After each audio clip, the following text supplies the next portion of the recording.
Examples of पेलिएंटोलॉजी।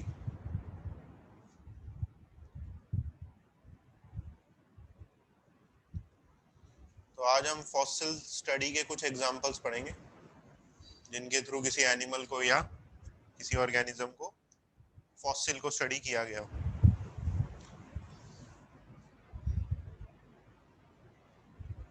सबसे पहला इसमें एग्जाम्पल है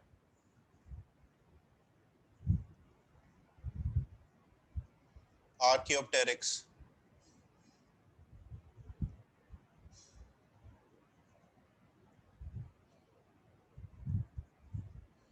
लिथोग्राफिका।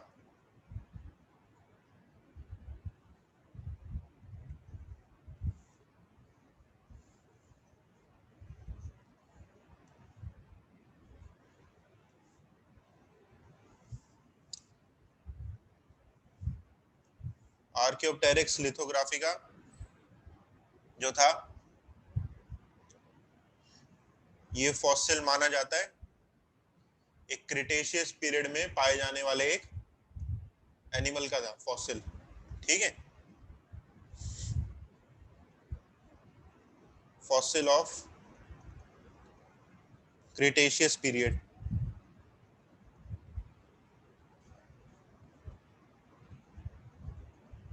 क्रिटेशियस पीरियड में पाए जाने वाले एक एनिमल का फॉसिल था, मीजोजोइक एरा का क्रिटेशियस पीरियड। इसका फॉसिल जो है वो लंदन में एक म्यूजियम है उसमें प्लेस्ड है। फॉसिल इज प्लेस्ड इन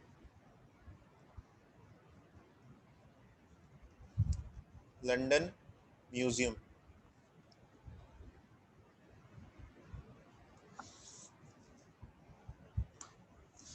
इसका जो फॉसिल मिला था उस फॉसिल में, फॉसिल का टाइप कौन सा था पहले वो मैं बता देता हूँ। तो इसके फॉसिल में एक तो पिट्रीफाइड फॉसिल था, इसकी बॉडी की बोन्स मिली थी, बोन फॉसिल मिला था, मतलब पिट्रीफाइड फॉसिल। और इसके बॉडी के स्ट्रक्चर के मिट्टी में इंप्रेशंस मिले थे। इसके बॉडी स्ट्रक्चर की कैसी शेप थी, वो मिट्टी में उसकी शेप बनी हुई थी, इंप्रेशंस थे। तो बताओ कौन सा टाइप का फॉसिल हुआ ये? पिट्रीफाइड फॉसिल भी है और बॉडी स्ट्रक्चर की इंप्रेशन भी है मिट्टी में। इंप्रेशन को अगर मैं याद दिलाऊं, मोल्ड्स कहते हैं, मोल्ड्स। तो मोल्ड प्लस पेट्रीफाइड फॉसिल को कास्ट कहते हैं। तो ये जो फॉसिल था वो कास्ट की टाइप था, कास्ट टाइप वाला फॉसिल था। अनऑल्टर्ड तो उसे कहते हैं जिसमें पूरी पूरी बॉडी मिल गई हो एज इट इज। अनऑल्टर्ड थोड़ी ना था, बोन फॉसिल है और कुछ बॉडी के पार्ट्स थे जो मिट्टी में उसकी शेप दिख रही थी। अब किन पार्ट्स की मिट्टी में शेप दिख रही थी? इसके विंग्स की। इसके जो विंग्स थे उसकी शेप मिट्टी में दिख रही थी। ऐसा अपीयर कर रहा था कि इसकी बॉडी का ढांचा तो मिल गया बोन फॉसिल वाला, और इसके विंग्स मिट्टी में छपे हुए थे। हालांकि विंग्स थे नहीं, उनकी शेप थी मिट्टी में।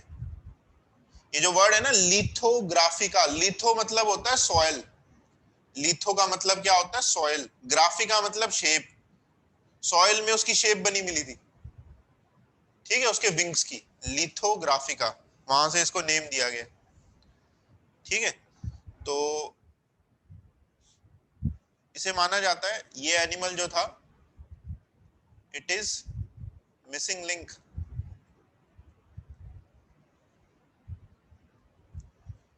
बिटवीन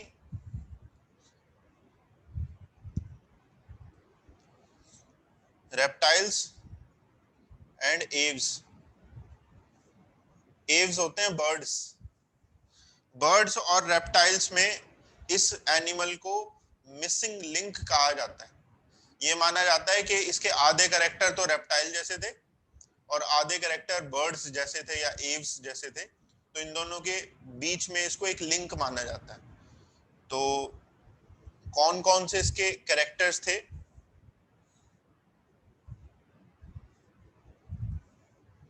क्या इसके रेप्टिलियन कैरेक्टर्स थे?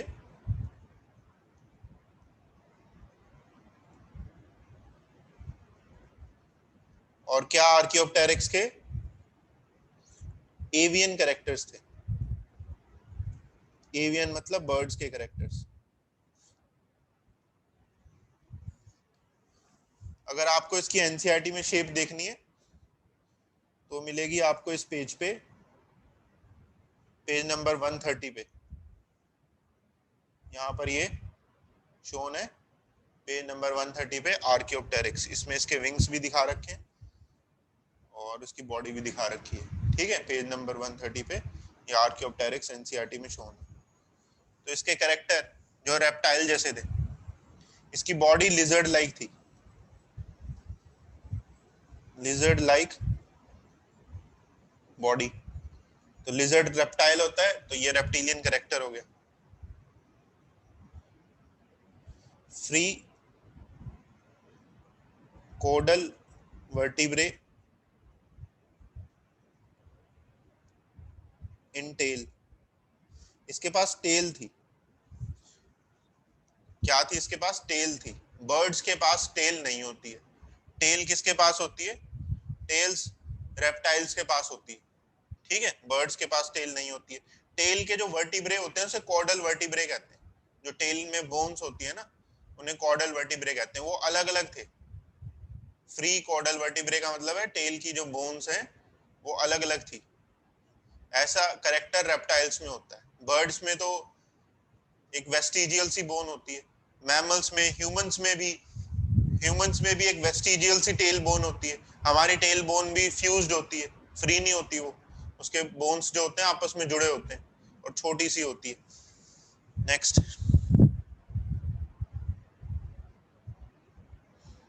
Week sternum.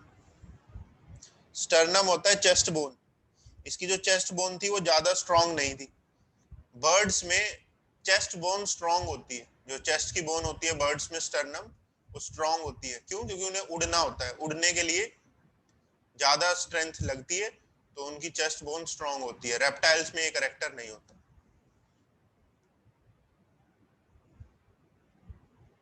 Bones are not pneumatic. ये सारी स्टडी उसके फॉसिल्स को देख के हमें पता चल रही है। 11th क्लास में आपने पढ़ा होगा बर्ड्स की बोन्स न्यूमेटिक होती हैं। बर्ड्स की जो बोन्स होती हैं वो कैसी होती हैं? न्यूमेटिक होती हैं। न्यूमेटिक बोन्स का मतलब है बोन के अंदर हवा भरी होती है, एयर होती है बोन के अंदर, जो बर्ड्स को वाइल फ्लाइंग हेल्प करती है। बॉडी वेट कम उठाना पड़ता है। बोन के अंदर एयर भरी होती है बर्ड्स में। रेप्टाइल्स में एक कैरेक्टर नहीं होता। ठीक है, bones are not pneumatic, air नहीं है बोन के अंदर। Teeth in jaw. इसके पास टीथ थे इसकी जॉ में। बर्ड्स के पास टीथ नहीं होते, रेप्टाइल्स के पास जैसे होते हैं। तो ये इसके रेप्टिलियन कैरेक्टर्स हो गए। अब बर्ड्स वाले कैरेक्टर जो है, फेदर्स ऑन बॉडी। इसकी बॉडी पे पंख थे। ये कैसे पता चला?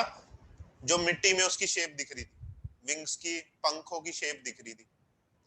ठीक है, तो इस वजह से इस आर्कियोप्टेरिक्स को एक प्रिमिटिव बर्ड कंसीडर किया जाता है। ये माना जाता है कि ये बहुत पुराना एक बर्ड था आर्कियोप्टेरिक्स। हालांकि इसके बहुत सारे कैरेक्टर रेप्टाइल्स जैसे हैं, लेकिन प्रेजेंस ऑफ फेदर्स ये केवल बर्ड्स के पास होता है। फेदर्स किसी और एनिमल के पास नहीं होते, केवल बर्ड्स पे होते हैं पंख। ठीक है, hence it is considered as primitive bird. Primitive मतलब बहुत पुराना। हो सकता है कि सबसे पुराना हो जो रेप्टाइल से बना हो। ठीक है, सबसे पुराना ये बर्ड रहा हो। इससे आगे मॉडर्न बर्ड्स बन गए होंगे। जो नए बर्ड्स हैं, मॉडर्न बर्ड्स, वो इसके आगे बने होंगे। Next,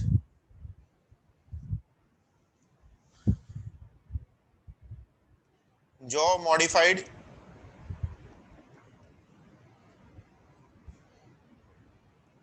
into beak. इसकी जो जॉ है, जबड़ा जो है इसका, वो चोंच में मॉडिफाइड है। जॉ मॉडिफाई हो चुका है बीक की शेप का। हालांकि इसकी जॉ के अंदर दांत हैं, टीथ हैं, लेकिन शेप बीक जैसी है।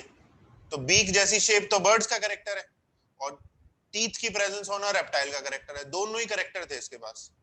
तो देखो ये ऐसे एनिमल को लिंक बोलते हैं। जैसे मिसिंग लिंक इसको यहाँ कहा गया है। मिसिंग लिंक क्यों बोल रहे हैं? क्योंकि इसके करेक्टर बीच के करेक्टर है, रेप्टाइल्स और बर्ड्स के। ठीक है। मिसिंग वर्ड क्यों आया? मिसिंग वर्ड इसलिए आया क्योंकि अब ये एक्सटेंट हो चुका है। अब ये क्या हो चुका है? एक्सटेंट हो चुका है। मिसिंग किस लिए बोला है इसको?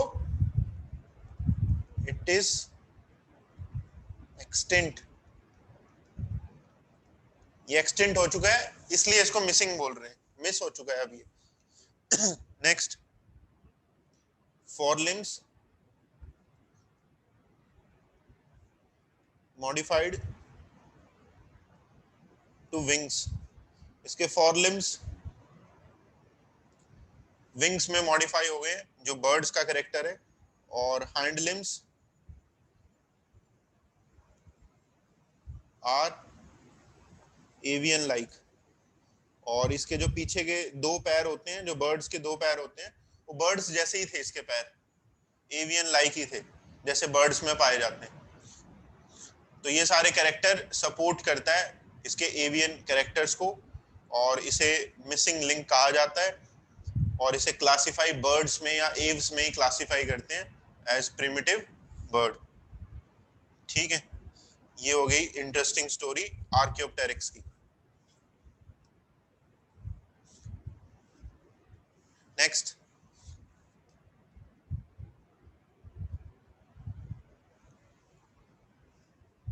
दूसरा जो फॉसिल स्टडी में है वो है डायनासोर।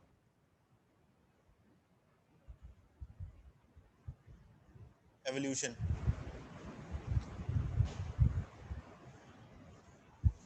डायनासोर एवोल्यूशन, डायनासोर्स के बारे में इसमें हम पढ़ेंगे।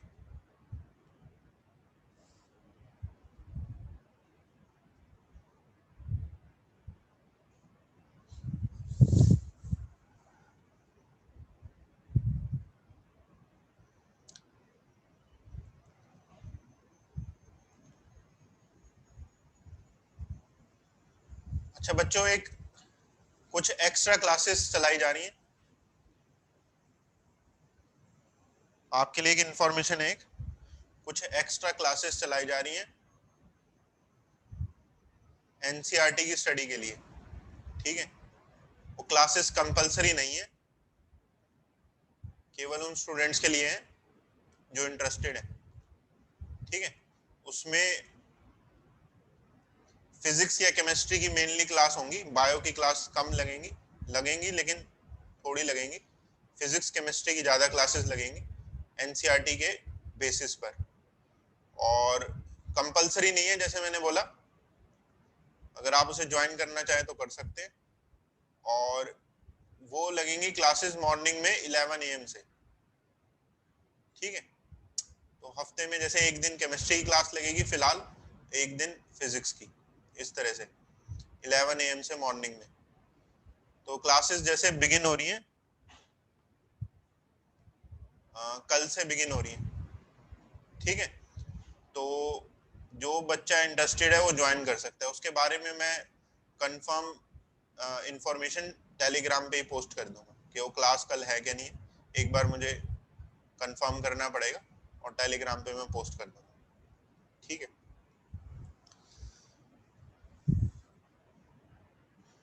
नेक्स्ट, दूसरा है dinosaur evolution.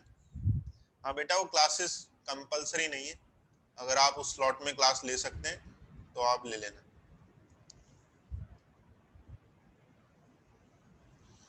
Dinosaur evolution, dinosaurs जो हैं ऑब्वियसली ये भी एक्सटिंक्ट हो चुके हैं। और कब एक्सटिंक्ट हुए थे? Extinct around 65 MYA, million years ago. 65 MYA के अराउंड डायनासोर्स एक्सटिंक्ट हो गए थे। ठीक है, ये एक्सटिंक्शन स्टार्ट तो क्रिटेशियस पीरियड में हुई थी, मेसोजोइक एरा के, लेकिन सीनोजोइक एरा के टर्शरी पीरियड में आके जो उसका पहला इपॉक था, प्लेस्टोसीन इपॉक, उसमें आके वो कंप्लीटली एक्सटिंक्ट हो गए थे। ये हमने पहले पढ़ा था जियोलॉजिकल टाइम स्केल में, लेकिन एनसीईआरटी में केवल ये एज लिखी हुई है 65 MY है। तो इतना भी अगर याद हो जाए काम चल जाएगा। अब क्यों ये एक्सटिंक्ट हो गए थे? रीजंस ऑफ एक्सटिंक्शन, ऐसे लिखो, रीजंस ऑफ मास एक्सटिंक्शन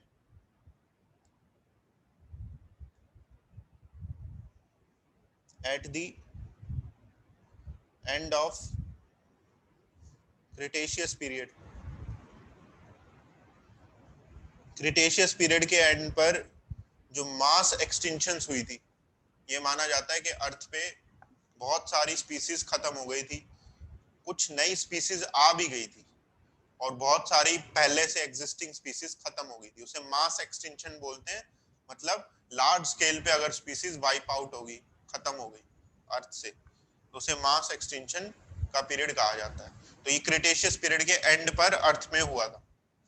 ठीक है, तो इसके क्या रीजन कहे जाते हैं, क्या रीजन रहा होगा मास एक्सटिंक्शन होने का? दो रीजन कहे जाते हैं। पहला तो है कॉन्टिनेंटल ड्रिफ्ट। पहला रीजन कहा जाता है कॉन्टिनेंटल ड्रिफ्ट। कॉन्टिनेंटल ड्रिफ्ट का मतलब है कि जैसे अभी हम देखते हैं कि अलग अलग कॉन्टिनेंट्स हैं अर्थ पे। जैसे हम लोग एशिया कॉन्टिनेंट में रहते हैं, ऐसे ये कॉन्टिनेंट यूरोप है। ठीक है, एक ऑस्ट्रेलिया कॉन्टिनेंट है, north America, south America, Antarctica, ये अफ्रीका, ये सारे कॉन्टिनेंट्स हैं, डिफरेंट कॉन्टिनेंट्स। ठीक है, लेकिन ये माना जाता है जो प्रिमिटिव अर्थ थी, पुरानी अर्थ थी, उस पे ये कॉन्टिनेंट्स नहीं थे। उस पे क्या था कि लैंड मास आपस में जुड़े हुए थे। जो लैंड मास थे वो आपस में जुड़े हुए थे। जैसे साउथ अमेरिका अफ्रीका से जुड़ा हुआ था, इंडिया से क्या जुड़ा हुआ था, इंडिया से ऑस्ट्रेलिया जुड़ा हुआ था। ठीक है, गोंडवाना लैंड उसे बोलते हैं। तो ये इसकी भी एक थ्योरी है, वो थ्योरी हम चैप्टर में आगे पढ़ेंगे। अभी मैं उस थ्योरी के बारे में नहीं लिखवा रहा हूँ, अभी आप लिखना भी मत, वो आगे मैं लिखवा दूंगा। ठीक है, अभी बस कॉन्टिनेंटल ड्रिफ्ट लिख के छोड़ दो, आगे पढ़ेंगे इसमें उस थ्योरी के बारे में भी इसी चैप्टर में। तो ये माना जाता है कि सारे कॉन्टिनेंट्स एक साथ एक कॉमन लैंड मास था। तो इसका प्रूफ मैं आपको एक दे सकता हूं। जैसे जो डायनासोर है, डायनासोर के फॉसिल अर्थ पे सब जगह मिल जाते हैं, ऑलमोस्ट हर कॉन्टिनेंट में। जैसे इंडिया में डायनासोर के फॉसिल गुजरात में मिल जाते हैं। ठीक है, कई जगह हैं जहां पर वर्ल्ड वाइड डायनासोर के फॉसिल मिल जाते हैं। तो ये माना जाता है कि सारे कॉन्टिनेंट जब आपस में जुड़े हुए थे तो डायनासोर सब जगह घूमते होते थे, बीच में ओशियंस नहीं थे। पानी था लेकिन वो लैंड से अलग था, बीच में ओशियन नहीं था, कॉन्टिनेंट्स नहीं थे। तो डायनासोर सब जगह घूमते होते थे, इसी वजह से हर कॉन्टिनेंट पे उनके फॉसिल मिल जाते हैं ऑलमोस्ट। ठीक है, तो ये माना जाता है कि क्रिटेशियस पीरियड के एंड में अर्थ पे इतने अर्थक्वेक आए, इतने ज्यादा अर्थक्वेक आए कि अर्थ की जो लैंड मास थे वो एक दूसरे से दूर जाने लगे और ये कॉन्टिनेंट्स बन गए। लैंड स्प्लिट हो गए, टूट गए लैंड, और कॉन्टिनेंट्स बन गए, इतने अर्थक्वेक आए। ठीक है, तो जैसे ऑस्ट्रेलिया इंडिया से अलग हो गया, वो टापू एक अलग बन गया, बीच में छोटे छोटे और बहुत सारे टापू बन गए, इंडोनेशिया, मलेशिया, ये सारे छोटे छोटे, थाईलैंड, ये सब छोटे छोटे टापू बन गए। उधर साउथ अमेरिका अफ्रीका से अलग हो गया, एंटार्क्टिका भी दूर चला गया। ठीक है, तो ये सारे यूरोप अलग हो गया अमेरिका से, नॉर्थ अमेरिका से। तो कॉन्टिनेंटल ड्रिफ्ट जब हुआ तो ये माना जाता है कि क्लाइमेटिक कंडीशंस चेंज हुई होंगी और उस वजह से बहुत सारी स्पीसीज मर गई होंगी। डायनासोर भी माना जाता है उसी वजह से मरे होंगे। ठीक है, अर्थक्वेक आया होगा तो बेचारे डर के मर गए होंगे, हो सकता है। तो दूसरा जो है, एक रीजन और दिया जाता है, मीटेओराइट्स हिट अर्थ। ये माना जाता है कि क्रिटेशियस पीरियड के एंड पर अर्थ पे बहुत सारे मीटेओराइट्स फॉल कर गए, आउटर स्पेस से मीटेओराइट्स आके अर्थ पे गिर गए। जब मीटेओराइट्स गिरे तो धूल जो थी, धुआं या धूल जो थी, धूल हवा में इकट्ठी हो गई। ठीक है, एयर जो थी वो धूल से भर गई। इतने सारे मीटेओराइट्स गिरे कि धूल हवा में इकट्ठी होगी और वही वो सेटल होगी, जम सी गई। तो सनलाइट अर्थ पे आ नहीं पा रही है, सनलाइट ब्लॉक होगी क्योंकि धूल या धुआं हवा में इकट्ठा हो गया। तो जब सनलाइट नहीं आ रही है तो प्लांट्स भी मरेंगे, और उस समय जिम्नोस्पर्म्स जैसे डोमिनेंसी में थे तो वो मरने लगे, डायनासोर भी मरेंगे। ठीक है, तो एक ये रीजन भी दिया जाता है कि मीटेओराइट्स इतने सारे फॉल हुए कि धूल या धुआं हवा में इकट्ठा हो गया, उससे भी क्लाइमेटिक चेंजेस आए, सनलाइट ब्लॉक हुई और उनसे भी ये एनिमल्स मरे। ठीक है, तो ये कुछ थ्योरीज जो हैं ये बनाई दी जाती है। नेक्स्ट, लार्जेस्ट जो डायनासोर माना जाता है जो फॉसिल मिला है वो है टिरैनोसोरस। टिरैनोसोरस रेक्स, इसको शॉर्ट में टी रेक्स बोलते हैं, टी रेक्स। ठीक है, टिरैनोसोरस रेक्स या टी रेक्स। इसकी हाइट मानी जाती है 20 फीट लॉन्ग था ये। Huge dagger like teeth, huge dagger like teeth. Dagger होता है खंजर, खंजर चाकू होते हैं बड़े बड़े, तो ह्यूज डैगर लाइक इसके टीथ थे। ऑब्वियसली कार्निवोर था ये। ठीक है, सबसे ज्यादा फिरोशियस या सबसे ज्यादा डेंजरस इसी को माना जाता है, टी रेक्स को। तो ये कुछ बातें जो एनसीईआरटी में लिखी हैं वो मैं यहाँ पर समराइज कर रहा हूँ, ये सब याद करना है। 20 फीट हाइट थी, ये सब याद करना है। ठीक है, नेक्स्ट। फिर एनसीईआरटी में एक डायग्राम दिया हुआ है पेज नंबर 130 पे। ये डायनासोर का फैमिली ट्री है, फैमिली ट्री ऑफ डायनासोर। तो पिक्चर तो आप यहां से देख लेना, बाकी नेम्स मैं एक बार लिखवा देता हूँ।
जैसे जो डायनासोर थे, एक था स्टेगोसोरस, इसका ग्रुप था एक। स्टेगोसोरस में बहुत सारे अलग अलग डायनासोर आ जाएंगे। फिर एक ग्रुप था ट्राइसेराटॉप्स,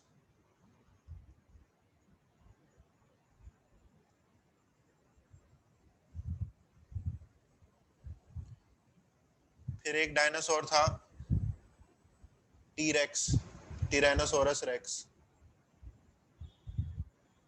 जो अभी हमने पढ़ लिया। फिर एक था ब्रेकियोसोरस,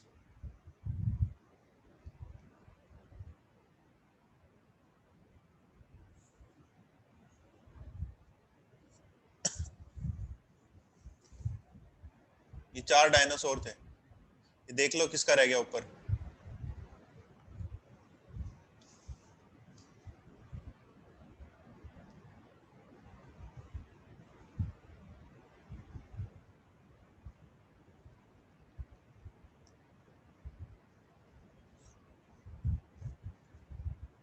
तो ये 4 डायनासोर के ग्रुप थे, ठीक है। इसके अलावा जो मैं यहाँ लिखूंगा वो डायनासोर नहीं है, वो दूसरे कलर से लिख लेना। जैसे एक है क्रोकोडिलियन, क्रोकोडिलियन, क्रोकोडिलियन क्रोकोडाइल को ही बोलते हैं, ठीक है। फिर एक है टिरानोडॉन, टिरानोडॉन। फिर एक हो गया आर्कियोप्टेरिक्स, आर्कियोप्टेरिक्स, ठीक है। अभी जो हमने पढ़ा था आर्कियोप्टेरिक्स। तो आर्कियोप्टेरिक्स से क्या माना जाता है, आगे जाके क्या इवॉल्व हुए, modern birds, modern birds Archaeopteryx से बने। तो क्रिटेशियस पीरियड में मिला था ना ये आर्कियोप्टेरिक्स, तो हो सकता है क्रिटेशियस पीरियड में ही आगे मॉडर्न बर्ड्स भी इवॉल्व हो गए हो, ठीक है। तो जितने भी यहां पर लिखे हुए हैं, इनमें से जो अभी करंटली लिविंग है, जो अभी भी जिंदा है, वो कौन सा है, क्रोकोडाइल। जो क्रोकोडाइल है ये अभी भी जिंदा है, तो क्रोकोडाइल के साथ लिख लो एक्सटेंट, EXTANT, एक्सटेंट, क्रोकोडाइल के साथ लिख लो। एक्सटेंट का मतलब होता है जो अभी लिविंग है, करंटली लिविंग, और जो खत्म हो गया है उसे एक्सटिंक्ट कहते हैं। एक्सटिंक्ट मतलब जो खत्म हो गया है, जो जिंदा है उसे क्या बोलते हैं, एक्सटेंट। तो क्रोकोडाइल अभी जिंदा है। और डायनासोर कौन से, जो ब्लैक कलर से मैंने लिखे हुए, वो केवल डायनासोर है। तो अब यहां पर समझो, इसे बोलते हैं फैमिली ट्री। जैसे यहाँ एनसीईआरटी में लिखा हुआ है family tree of dinosaur and their modern day counterparts. Modern day counterparts का मतलब जो उनसे रिलेटेड या उनसे सिमिलर मॉडर्न डे के प्रेजेंट एनिमल्स हैं, वो भी आ गए इसमें, ठीक है। जैसे क्रोकोडाइल है, वो भी आ गए। क्रोकोडाइल डायनासोर थोड़ी ना, लेकिन डायनासोर और क्रोकोडाइल का जो एंसेस्टर है, डायनासोर और क्रोकोडाइल का जो एंसेस्टर है वो सेम है। जो डायनासोर और क्रोकोडाइल का जो एंसेस्टर है वो क्या है, सेम है। कौन सा एंसेस्टर लिखा है मैंने, थीकोडोंट एंसेस्टर। थीकोडोंट तो डेंटिशन होती है, थीकोडोंट का मतलब क्या होता है, डेंटिशन होती है ना। कौन सी डेंटिशन, जिसमें जो टीथ होता है वो जॉ बोन के अंदर एम्बेडेड होता है। जॉ बोन में सॉकेट्स होते हैं और उसके अंदर टीथ जो होता है वो एम्बेडेड होता है। ये आपने 11th क्लास में पढ़ी होगी डाइजेशन वाले चैप्टर में, थीकोडोंट डेंटिशन, ठीक है। टीथ जॉ बोन में एम्बेडेड होता है। तो थीकोडोंट डेंटिशन तो मैमल्स में होती है, और एक एक्सेप्शन था थीकोडोंट डेंटिशन का। क्या था वो एक्सेप्शन, मैमल्स में होती है थीकोडोंट डेंटिशन, और एक एक्सेप्शन था उसका, और वो एक्सेप्शन था क्रोकोडाइल, जो सामने स्क्रीन पे बना हुआ है। अब आपको समझ में आ रहा होगा क्रोकोडाइल एक्सेप्शन क्यों है, क्योंकि क्रोकोडाइल का जो एंसेस्टर था वो थीकोडोंट था, उसके पास थीकोडोंट डेंटिशन थी, इसलिए क्रोकोडाइल्स को भी अपने एंसेस्ट्री से थीकोडोंट डेंटिशन मिली है। क्रोकोडाइल आज भी जिंदा है, ठीक है, जो क्रोकोडाइल है उनके हैबिटेट इस तरह के थे, हो सकता है कि वो सरवाइव कर गए। नेक्स्ट, जो डायनासोर्स थे वो कौन कौन से हैं, जैसे स्टेगोसोरस, ट्राइसेराटॉप्स, टीरेक्स और ब्रेकियोसोरस। अब इन पे क्वेश्चन कैसे आते हैं? नाम तो देखो हमें याद करना ही है, वो तो ऑब्वियस सी चीज है। क्वेश्चन कैसे आते हैं वो एनसीईआरटी से देखो। अब एनसीईआरटी में देखो इसने थीकोडॉन यहां लिखा नहीं, या नीचे लिख लो थीकोडॉन, थीकोडॉन एंसेस्टर या नीचे लिख लो। ठीक है, अब देखो इस पे क्वेश्चन कैसे आएगा। सबसे पहले देखो यहां पर ब्रेकियोसोरस को देखो। ये जो ब्रेकियोसोरस है ये हर्बीवोर था। क्या था ये? हर्बीवोर, पेड़ पौधे खाता था ये। और इसकी जो नेक है, नेक लंबी सी है, क्योंकि उस टाइम पे जिम्नोस्पर्म्स होते थे और जिम्नोस्पर्म भी लंबे होते थे, तो उनकी ब्रांचेस तक पहुंचने की इसकी लॉन्ग नेक काम करती थी। ठीक है, लॉन्ग नेक लिखो इसे नोट्स कॉपी में, लॉन्ग लॉन्ग नेक लिखो, ब्रेकियोसोरस के साथ ब्रैकेट में लिखो लॉन्ग नेक, कॉमा हर्बीवोरस। इस तरह का क्वेश्चन आएगा,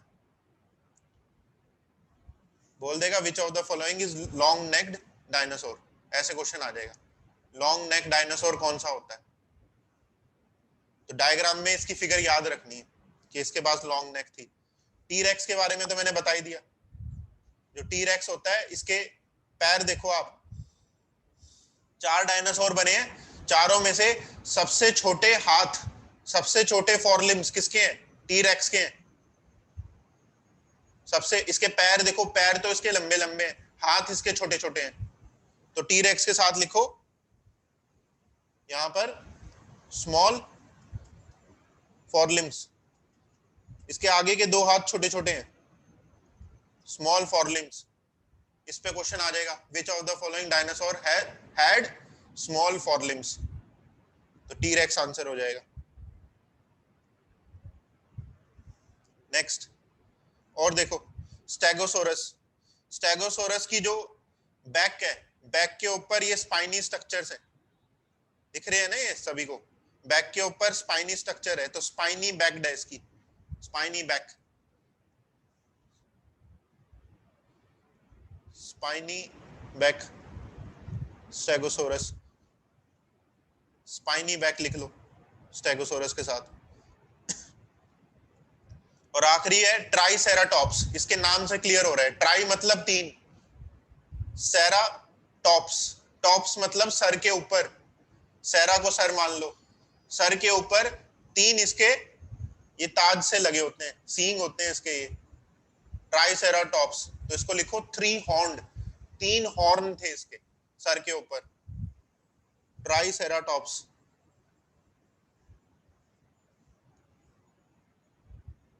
थ्री हॉर्न,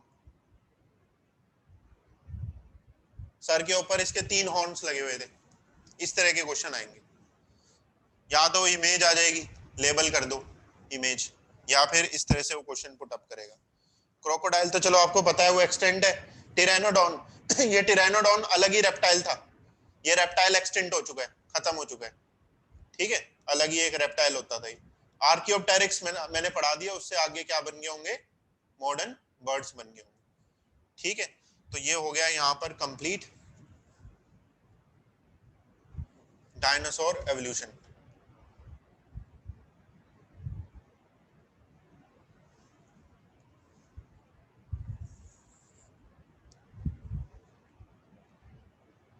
नेक्स्ट, अगली पैलियोंटोलॉजिकल स्टडी है horse evolution. Horse evolution,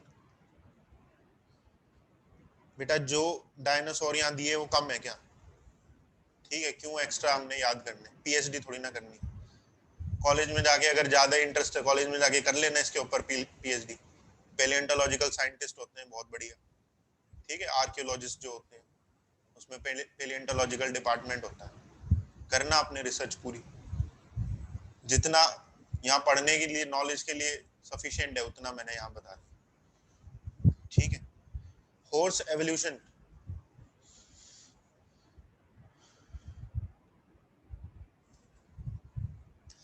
horse evolution देखो एनसीईआरटी में गिवन नहीं है, एनसीईआरटी में हॉर्स एवोल्यूशन गिवन नहीं है। बस एक लाइन लिखी है कि हॉर्स एवोल्यूशन बड़ी इंटरेस्टिंग है, इसे पढ़ लेना, ऐसे लिखा हुआ है कि बड़ी बड़ी इंटरेस्टिंग है हॉर्स एवोल्यूशन। और शायद चैप्टर के,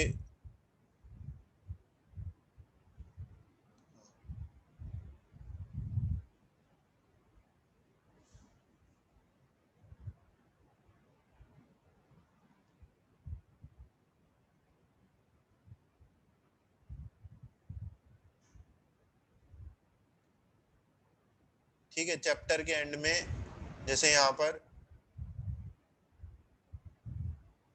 कुछ इंटरनेट से ढूंढने वाले क्वेश्चंस हैं, जैसे एक क्वेश्चन ये है, using internet resource link it to a corresponding ancient fossil. ठीक है, इसमें ही पहले, हाँ ये रहा आखिरी क्वेश्चन जो है, क्वेश्चन नंबर 10 कह रहा है रिसोर्सेज यूज करो स्कूल की लाइब्रेरी या इंटरनेट, और अपने टीचर से डिस्कस करो, स्कूल के टीचर से है वैसे तो, और लिख रखा है कि हॉर्स की एवोल्यूशन की बात करो। ठीक है, चैप्टर में पढ़ाया नहीं उसने, एंड में डाल रखा है क्वेश्चन, तो पढ़ लेते हैं चलो हम।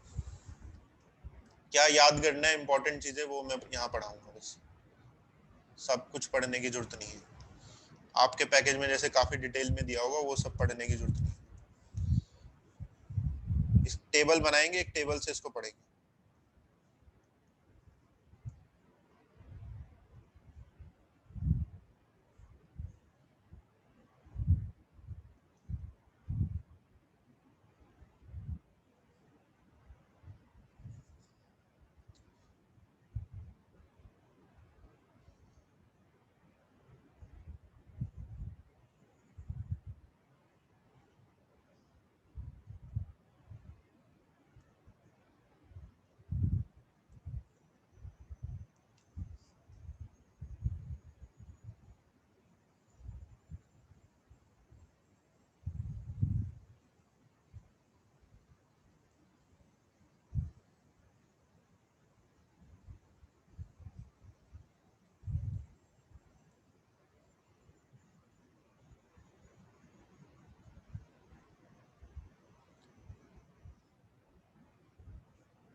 कुछ करेक्टर्स हम यहाँ पर पढ़ेंगे।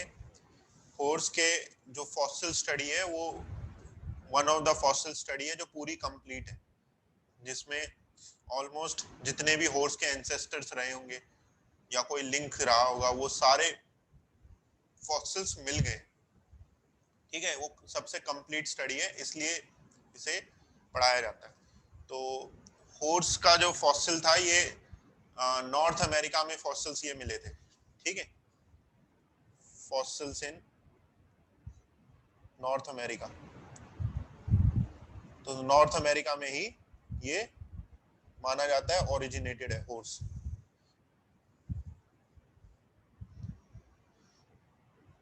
सबसे पहला जो हॉर्स माना जाता है उसका एंसेस्टर, सबसे पहला हॉर्स का जो एंसेस्टर रहा होगा वो है ईओ हिप्पस। ईओ हिप्पस, इसका दूसरा नेम है हाइरैकोथीरियम।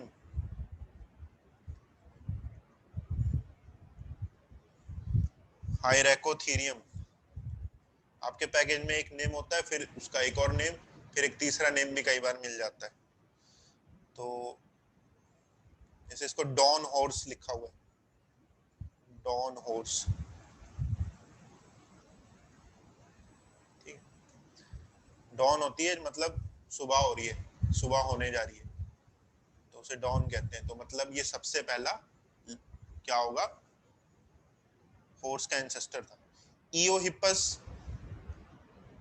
ईओसीन इपोक में आया था, तो वहां से ये ईओ वर्ड आया है इसमें, ईओहिपस, ईओसीन इपोक का ये फॉसिल। इसकी एज एस्टिमेटेड है 60 MYA। 60 MYA को अगर मैं इंडियन टर्म्स में बताऊं तो 6 करोड़ साल पहले, 6 करोड़ ईयर्स अगो, ठीक है। नेक्स्ट,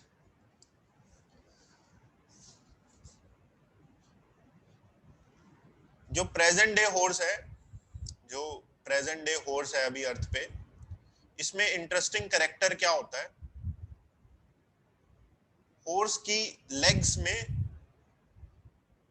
केवल एक ही फुट होता है। जो प्रेजेंट डे हॉर्स है ना, उसकी लेग्स में एक ही फुट देखने को मिलता है, और कुछ दो होते हैं वेस्टिजियल फुट्स, दो वेस्टिजियल फुट मिलते हैं, और एक पूरा पूरा एक सिंगल फुट देखने को मिलता है। लेकिन जो इसके फॉसिल्स थे उनमें ऐसा नहीं था। तो ये स्टडी हमें बताती है कि प्रेजेंट डे हॉर्स में जो एक सिंगल फुट है वो उसकी एंसेस्ट्री से कैसे उसे मिला। तो इसमें हम फुट फुट पे नंबर ऑफ टोज पढ़ेंगे कि कितने टो होते हैं, या क्या कितनी पैरों में उंगलियां होती हैं। जैसे जो 4 फुट था, आगे के जो 2 पैर थे उसमें 5 उंगलियां थी इसके पास। 5 में से जैसे नंबरिंग अगर मैं करूं 1 2 3 4 और ये होगी 5, ये 5 उंगलियां थी। 5 में से एक उंगली जो थी सबसे पहली वाली, वो वेस्टिजियल थी, उसे बोलते हैं स्प्लिंट। स्प्लिंट, स्प्लिंट मतलब वेस्टिजियल, वेस्टिजियल टो। वेस्टिजियल मतलब जो वेल ग्रोन नहीं है, ठीक है, वेस्टिजियल टो। तो मतलब आगे के पैरों में केवल 4 ही टो थे, 4 उंगलियां थी आगे के पैरों में, और पीछे वाले 2 पैरों में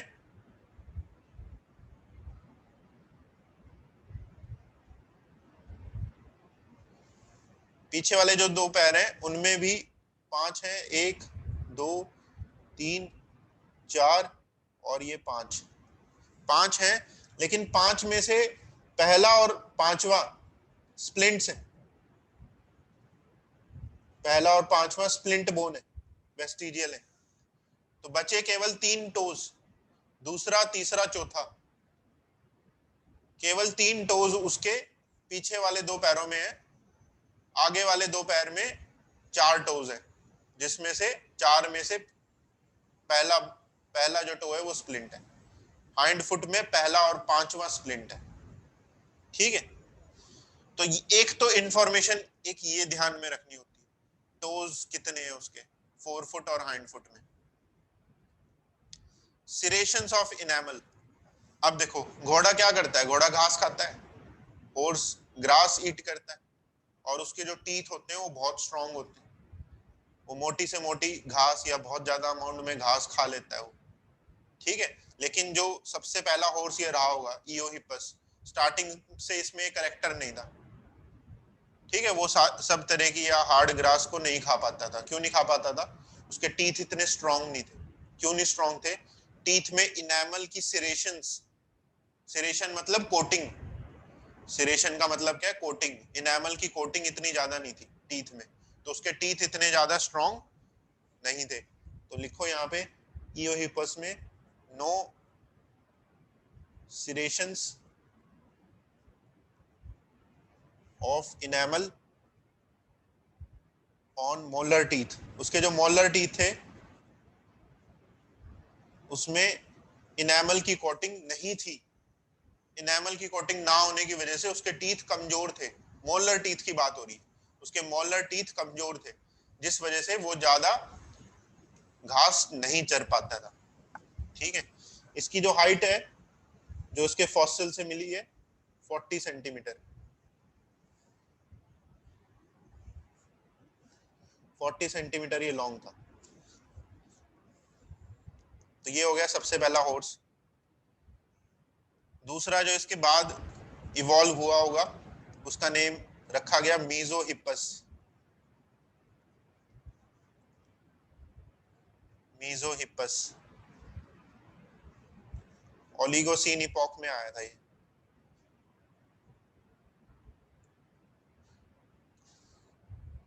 से इंटरमीडिएट हॉर्स भी कहते हैं, इंटरमीडिएट हॉर्स। हॉर्स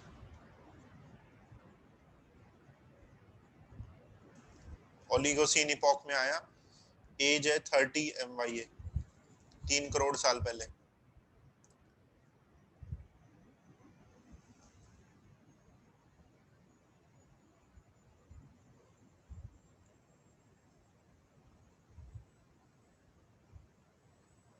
अब देखो इसके 4 फुट और हाइंड फुट।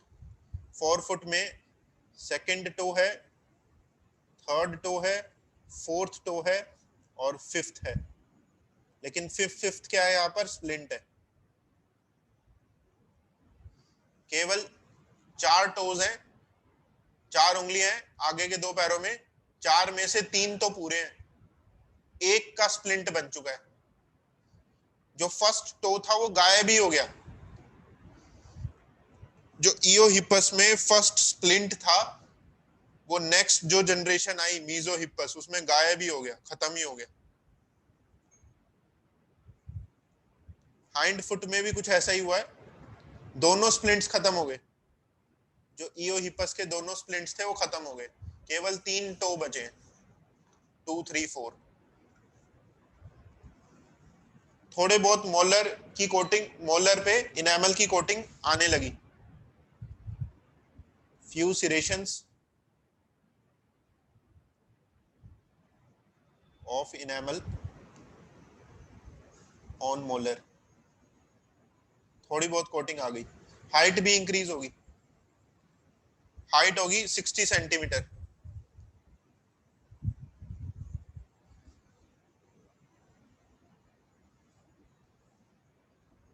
ये हो गया मीजोहिपस।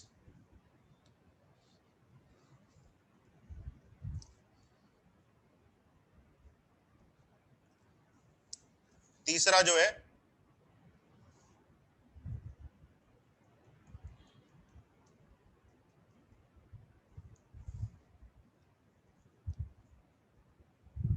तीसरा है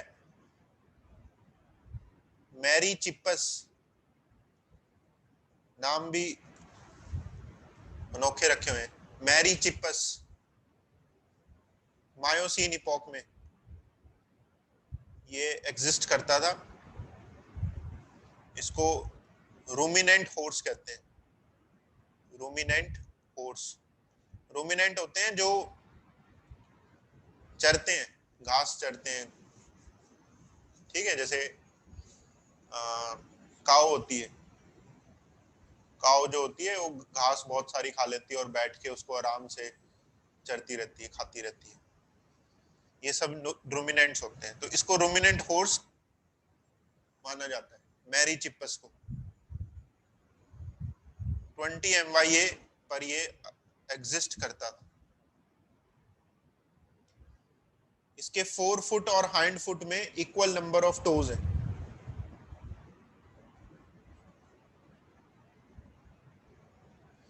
तीन तीन टोज है।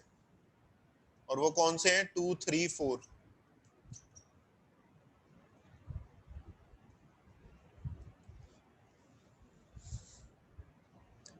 2, 3, 4 इक्वल नंबर ऑफ टोज है। सिरेशंस इनेमल की थोड़ी इंक्रीज होगी, मॉडरेट सिरेशंस। तो मोलर टीथ भी इसके धीरे धीरे अभी स्ट्रॉन्ग हो रहे हैं। हाइट भी इंक्रीज होगी 100 सेंटीमीटर।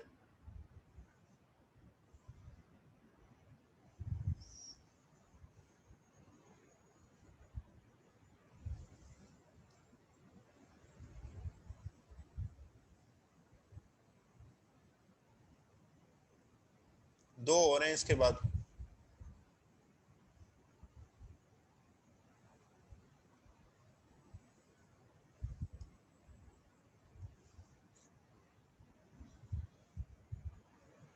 प्लायोहिपस,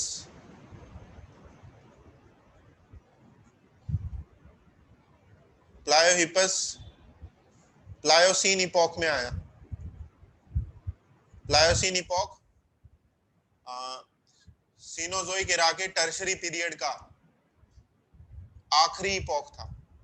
ठीक है, सीनोजोइक एरा के टर्शरी पीरियड का आखिरी इपॉक था। तो 10 MYA पर ये आया और इसके पास जो है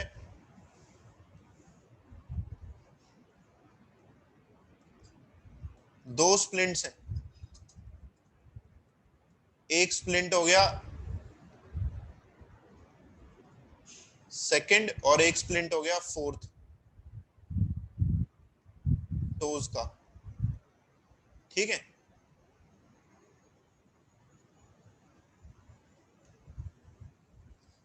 तो केवल एक ही टो है इसके पास, सॉरी हाँ एक ही टो है इसकी, एक लेग में एक ही टो है, इसलिए इसको वन टोड हॉर्स कहते हैं। One toed horse. तो धीरे धीरे जो टोज का नंबर था वो हमने देखा कि इसकी एवोल्यूशन में टोज का नंबर कम होता गया। नेक्स्ट, सिरेशंस इसमें कोटिंग ज्यादा होगी, मोलर टीथ इसके स्ट्रांग हो गए, लार्ज सिरेशंस। हाइट है 120 सेंटीमीटर।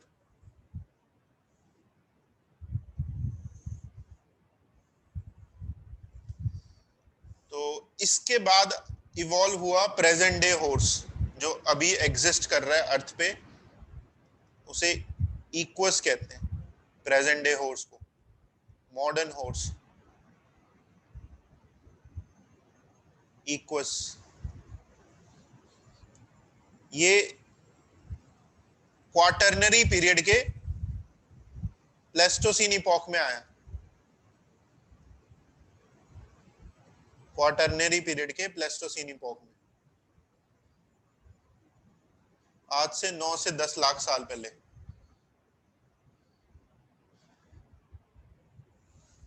इसके पास 4 फुट और हाइंड फुट सेम वही है जो प्लायोहिपस में, इससे पहले जो इसका एंसेस्टर था।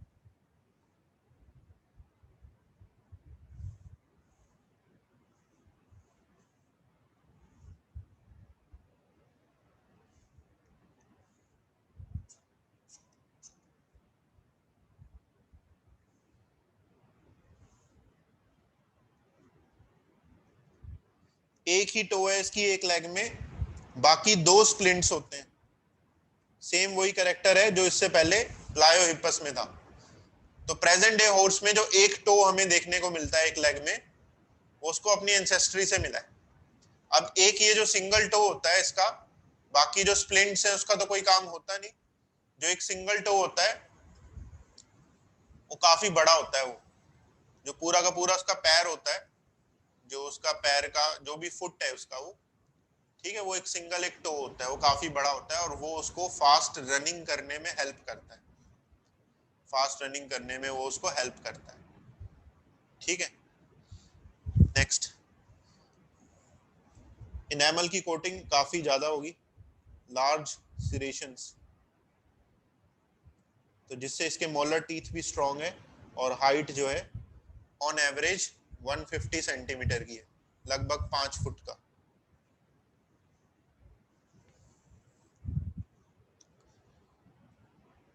ठीक है, अभी कल की न्यूज आ रही थी कि अमेरिका में सबसे लॉन्गेस्ट हॉर्स की कल डेथ हुई है, उसकी हाइट थी 6 फुट की, 6 फुट की उसकी हाइट थी। तो ऑन एवरेज जो मॉडर्न हॉर्स है उसकी 5 फुट की हाइट होती है, 150 सेंटीमीटर। तो ये हो गया कंप्लीट यहाँ पर हॉर्स एवोल्यूशन। इसमें इसके अलावा और ज्यादा डिटेल पढ़ने की जरूरत नहीं है। क्वेश्चन आएगा, अगर आया क्वेश्चन पहली बात, तो सीक्वेंस पूछ सकता है, ईओहिपस, मीजोहिपस, ये सारा सीक्वेंस, ये 5 सीक्वेंस याद कर लेना। इपॉक वगैरह से क्वेश्चन नहीं आते जो सेकंड कॉलम है, ठीक है। एजिस से भी क्वेश्चन नहीं आते, इपॉक या एज से क्वेश्चन नहीं आते, वो रेफरेंस के लिए हो गया कि कब से कब तक ये स्टार्ट हुआ है। फुट से क्वेश्चन आ सकते हैं, फुट से क्वेश्चन आ सकते हैं। और बस इनेमल की कोटिंग के बारे में ये याद रखना है कि इनेमल की कोटिंग धीरे धीरे इंक्रीज हुई है, और फुट का नंबर, फुट में टोज का नंबर क्या हुआ है, डिक्रीज हुआ है। ये याद कर लेना कि टोज का नंबर डिक्रीज हुआ है और इनेमल की कोटिंग या सेरेशंस इंक्रीज हुई है। हाइट क्या हुई है, हाइट भी इंक्रीज हुई है। एक एक की वो पर्टिकुलर हाइट नहीं पूछेगा, वो ये नहीं पूछेगा बताओ मैरी चिप्पस की क्या हाइट थी, ऐसे क्वेश्चन नहीं आते। वो बस वो ये पूछ लेगा कि हॉर्स एवोल्यूशन में हम क्या पढ़ते हैं कि हाइट इंक्रीज हुई है हॉर्स की कि डिक्रीज हुई है, सेरेशंस इंक्रीज हुए हैं कि डिक्रीज हुए, टोज का नंबर इंक्रीज के डिक्रीज। बस इस तरह से आप इस टॉपिक को अप्रोच कर सकते हैं।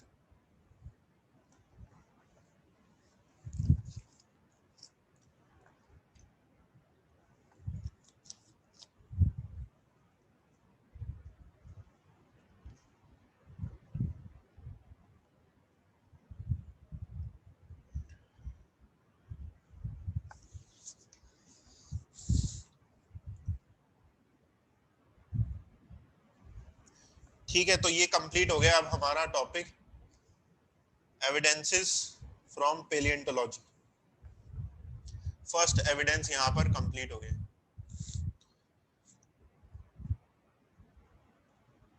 अब हम आ जाते हैं सेकंड एविडेंस पर, एवोल्यूशन के सेकंड एविडेंस पर।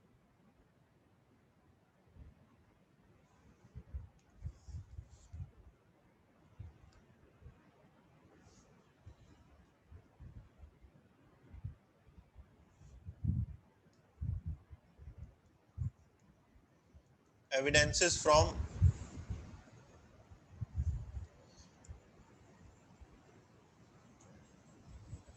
Comparative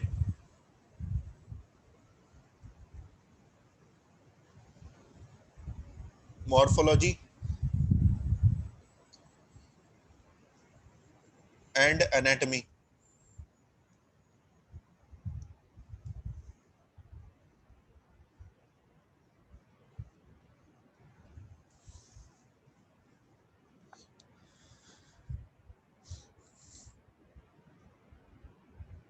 comparative morphology and anatomy.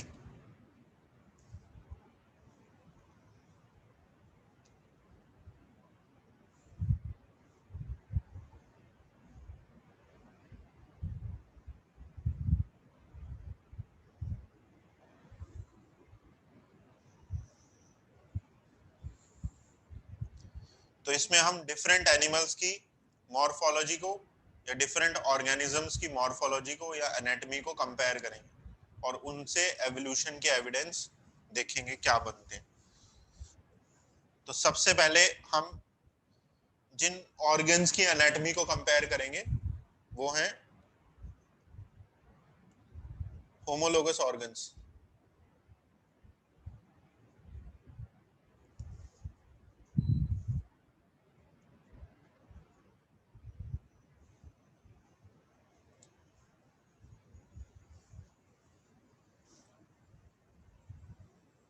Homologous organs, homologous organs ऐसे ऑर्गन्स हैं, organs in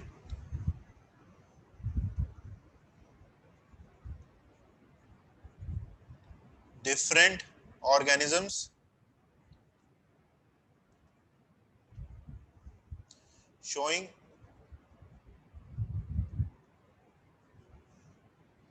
similar anatomy, showing similar anatomy but different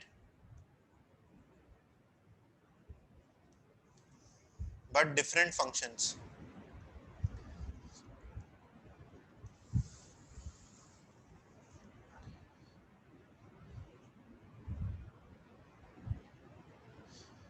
ऐसे ऑर्गन्स डिफरेंट ऑर्गेनिजम्स में जो एनाटॉमिकल वाइज तो सेम है, सिमिलर है ऑर्गन्स, लेकिन उनके फंक्शन अलग अलग है।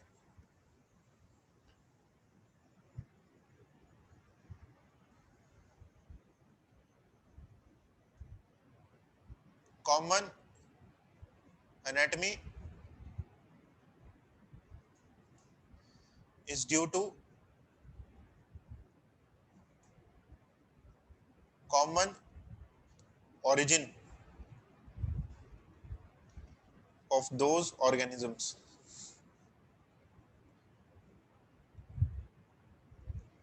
क्या माना जाता है कि डिफरेंट ऑर्गेनिजम्स में जो होमोलोगस ऑर्गन्स है उनकी एनाटॉमी सेम क्यों है? सेम इसलिए है क्योंकि उन ऑर्गेनिजम्स का जो एंसेस्टर रहा है, जहां से वो ओरिजिनेट हुए हैं, वो कॉमन है। जो एंसेस्टर रहा है उन ऑर्गेनिजम्स का, वो क्या है? कॉमन है। एग्जाम्पल इसके,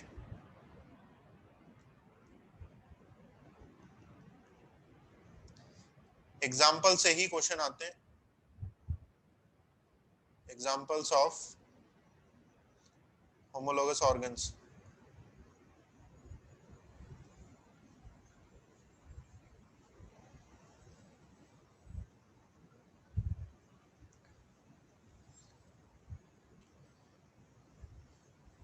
सबसे पहला एग्जाम्पल है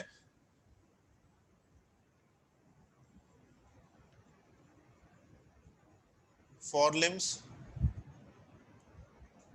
in mammals।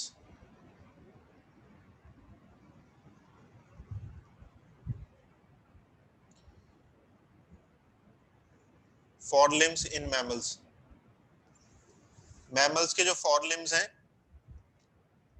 उनकी एनाटॉमी सिमिलर होती है। कैसे सिमिलर है? Have similar bones. forelimbs में सिमिलर बोन्स हैं, जैसे अपर आर्म में होती है हमारे ह्यूमरस, फोर आर्म में होती है रेडियस अल्ना, फिर रिस्ट में होते हैं कार्पल्स,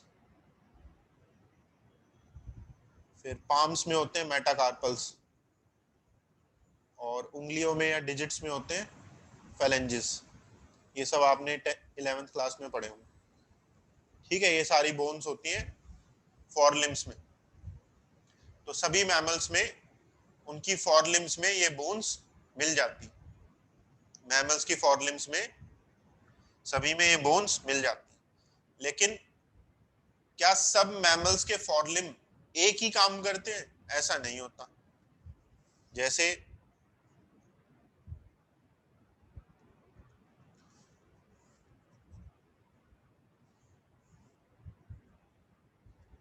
जैसे जो मैमल्स होते हैं उनमें वाइड वैरायटीज हैं। जैसे एक मैमल है जो ह्यूमंस है, ह्यूमंस मैमल्स ही तो हैं। हम लोग अपने फॉरलिम्स को कैसे यूज करते हैं? हम लोग यूज करते हैं ऑब्जेक्ट को ग्रैब करने के लिए, पकड़ने के लिए। अब हमने हाथों को यूज करते हैं ना, जैसे पेन को पकड़ रहे हैं लिखते वक्त, खाना खाते वक्त फूड को पकड़ते हैं, तो ग्रैब करने के लिए हम ऑब्जेक्ट्स को यूज करते हैं फॉरलिम्स को। तो हमारा काम फॉरलिम्स का अलग हो गया। नेक्स्ट, अब कोई एक और अलग मैमल है, जैसे टाइगर है। टाइगर अपने फॉरलिम्स को यूज करता है रनिंग करने के लिए। टाइगर है या चीता है, चीता भी सेम यही काम करेगा, फास्ट रनिंग करने के लिए यूज करेगा वो। उसका फॉरलिम्स का यूसेज अलग है। कोई और मैमल है, जैसे वेल है। वेल जो होती है वो पानी में रहती है, वो अपने फॉरलिम्स को यूज करती है स्विमिंग करने के लिए, पानी में स्विम करने के लिए। उसके फंक्शन अलग है। बैट, चमगादड़ जो है, वो फॉरलिम्स को यूज करता है उड़ने के लिए, फ्लाई करने के लिए। लेकिन इन डिफरेंट मैमल्स के फॉरलिम्स में सेम ही बोन्स होती है, जो मैंने ऊपर लिखी। तो बोन्स तो सेम है, एनाटॉमी सिमिलर है, लेकिन हर फॉरलिम का जो फंक्शन है वो अलग है। ऐसे ऑर्गन्स को क्या बोलते हैं?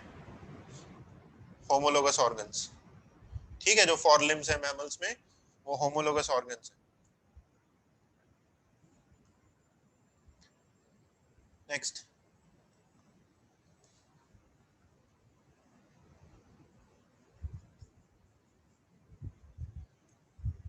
इसी में एक रिलेटेड कॉन्सेप्ट लिखो, divergent evolution.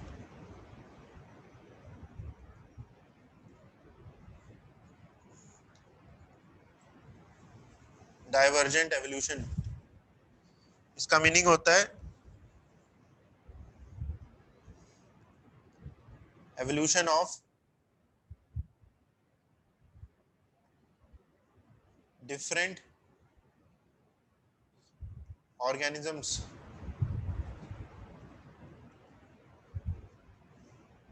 due to different habitats.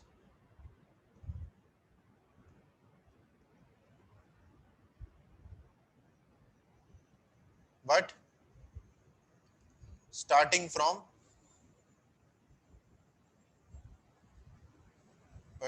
from common ancestor.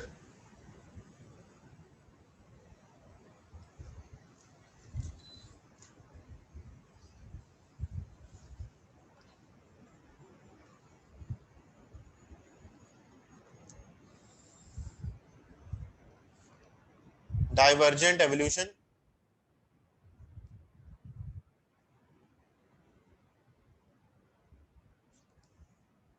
leads to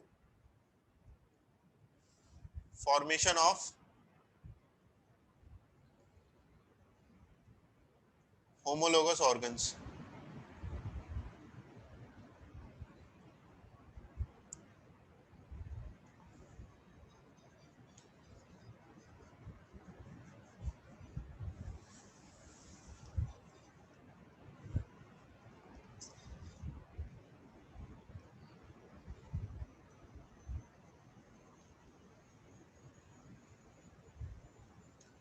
जैसे इसका एग्जांपल है, ये जो ऊपर मैमल्स का एग्जांपल है, ये डाइवर्जेंट एवोल्यूशन के लिए एप्लीकेबल है। जैसे जब मैमल्स की ओरिजिन हुई होगी तो स्टार्टिंग में एक मैमल रहा होगा, वो एंसेस्टर होगा। उस एंसेस्ट्रल मैमल से सभी डिफरेंट मैमल्स इवॉल्व हुए। कैसे इवॉल्व हुए? जब वो मैमल्स डिफरेंट हैबिटेट्स में चला गया, वो डिफरेंट हैबिटेट्स में जाके वहां पर अडेप्ट हुआ और उसके अकॉर्डिंगली उसकी एवोल्यूशन होगी। जैसे मैमल्स, एक कोई मैमल है वो ऐसे हैबिटेट में रहता था जहां फास्ट रनिंग रिक्वायर्ड थी, प्रे को पकड़ने के लिए फास्ट रनिंग की रिक्वायर्ड थी। हो सकता है वो टाइगर या चीता में इवॉल्व हो गया। एक मैमल पानी के अंदर चला गया और उसने वहां अडेप्ट किया एक्वाटिक लाइफ के लिए, है तो वो मैमल ही, लेकिन पानी में वो अडेप्टेड है, तो हो सकता है वो वेल या डॉल्फिन वगैरह बन गए हो। फिर एक मैमल फ्लाइंग के लिए अडेप्ट हो गया, वो बैट बन गया हो। Human beings two legged mammals हैं, हम टू लेग्स पे वॉक करते हैं, रन भी टू लेग्स पे ही करते हैं। बाकी most of the mammals four legged होते हैं, चार लेग्स हैं उनके पास। तो हमारी एवोल्यूशन अलग है, तो लेकिन हैं तो हम भी मैमल्स ही। तो डाइवर्जेंट एवोल्यूशन क्या कहती है कि एक कॉमन सोर्स से एनिमल्स डाइवर्ज कर रहे हैं। डाइवर्ज मतलब निकल रहे हैं या इवॉल्व हो रहे हैं। एक कॉमन सोर्स से एनिमल्स इवॉल्व हो रहे हैं, स्टार्टिंग फ्रॉम कॉमन सोर्स या कॉमन एंसेस्टर। उस कॉमन एंसेस्टर से डिफरेंट ऑर्गेनिजम्स इवॉल्व हो रहे हैं, डाइवर्ज हो रहे हैं। उसी को डाइवर्जेंट एवोल्यूशन कहते हैं। इस फिनोमिनन को डाइवर्जेंट एवोल्यूशन कहते हैं, जब एक कॉमन एंसेस्टर से डिफरेंट ऑर्गेनिजम्स बन रहे हैं, वो डाइवर्जेंट एवोल्यूशन कहलाती है। तो जब डाइवर्जेंट एवोल्यूशन होती है तो उस समय होमोलोगस ऑर्गन्स बन जाते हैं इन सभी मैमल्स में या रिलेटेड एनिमल्स में। ठीक है, जैसे फॉरलिम्स जो है वो मैमल्स के एंसेस्टर में रहा होगा वो फॉरलिम, और उसमें यही बोन्स थी मैमल के एंसेस्टर में। अब वही आगे अडेप्ट कर गया, अलग अलग डिफरेंट मैमल्स की फॉर्म उसने एक्वायर कर ली, तो वो बोन्स हर किसी मैमल में इस वजह से पाई जाती है, लेकिन उसके फंक्शन अलग हो गए, तो होमोलोगस ऑर्गन्स बन गए। तो divergent evolution leads to formation of homologous organs, लेकिन कॉमन एंसेस्ट्री को शो करता है। होमोलोगस ऑर्गन्स अगर किसी में है तो वो कॉमन एंसेस्ट्री को शो करेगा, तभी तो एनाटॉमी सेम है। ठीक है, नेक्स्ट दूसरा एग्जांपल,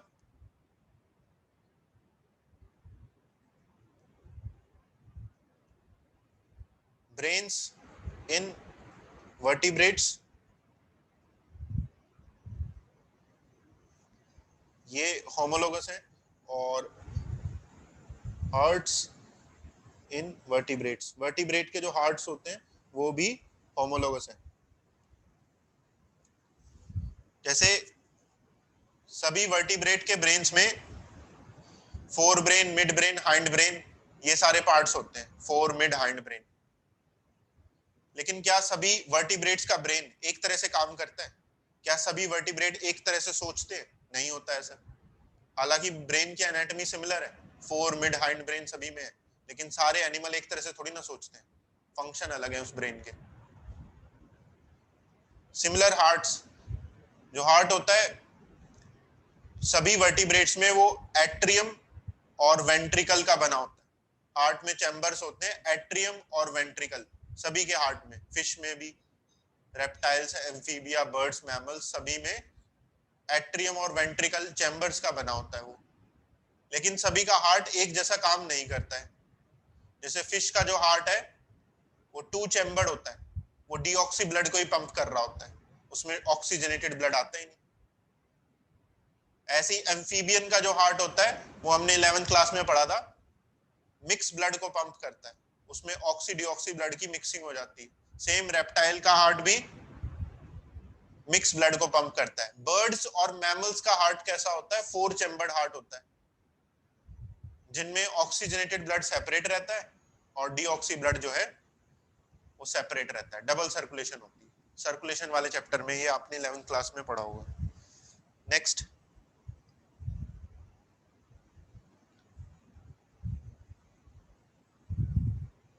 क्रोकोडाइल में फोर चैम्बर्ड होते हैं। Next, flipper of whale and wings of birds.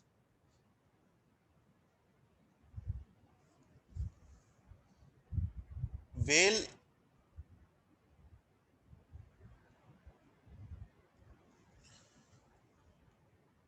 Whale के पास फ्लिपर और विंग्स के बर्ड्स, विंग्स ऑफ बर्ड्स, ठीक है, ये आपस में होमोलोगस है। कैसे हैं? जैसे व्हेल होता है मैमल, व्हेल क्या है? मैमल। और बर्ड्स जो होते हैं और मैमल्स जो हैं, इनका कॉमन एंसेस्टर होते हैं रेप्टाइल, इनके एंसेस्टर रेप्टाइल माने जाते हैं। अभी हमने आर्कियोप्टेरिक्स ही तो पढ़ा है, आर्कियोप्टेरिक्स एक रेप्टाइल से इवॉल्व हुआ है। ठीक है, तो रेप्टाइल्स आर कॉमन एंसेस्टर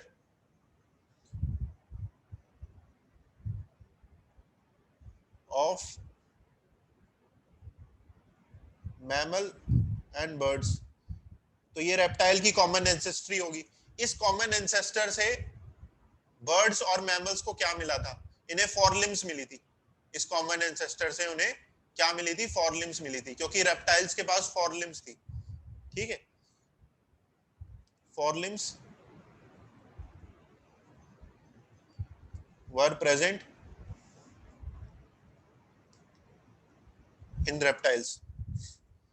इस रेप्टाइल से फॉरलिम्स मिली थी मैमल्स को और बर्ड्स को। अब एक मैमल है व्हेल, उसमें ये फॉरलिम्स फ्लिपर में मॉडिफाई होगी। बर्ड भी एक रेप्टाइल से बना है, बर्ड के फॉरलिम्स विंग्स में मॉडिफाई हो गए। तो एनाटॉमी तो सेम है, जो रेप्टाइल से फॉरलिम मिला है, दोनों की एनाटॉमी सेम है। जैसे बर्ड के विंग्स के अंदर ये सब होता है, humerus, radius, ulna, carpals, metacarpals, ये सब होता है विंग्स के अंदर, बोन्स। लेकिन विंग्स का काम अलग है, वो फ्लाई करने का काम है। और फ्लिपर जो होते हैं वेल के, उनका काम क्या होता है? स्विमिंग करने का काम है। दोनों फॉरलिम से मॉडिफाइड है, फॉरलिम मॉडिफिकेशन, फॉरलिम से मॉडिफाई होकर बना है ये भी, और विंग्स भी। विंग्स का काम आपको पता है, फ्लिपर का काम वहां स्विम करने का है। दोनों फॉरलिम की मॉडिफिकेशन से बने। ठीक है, तो इस रिस्पेक्ट में अगर इन्हें देखा जाए तो ये दोनों होमोलोगस ऑर्गन्स हो गए, फ्लिपर और विंग्स।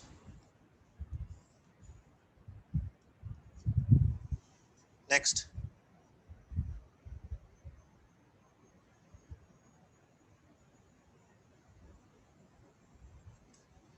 बर्ड्स के प्लांट्स के एग्जांपल में है thorns of bougainvillea and tendril of Cucurbita.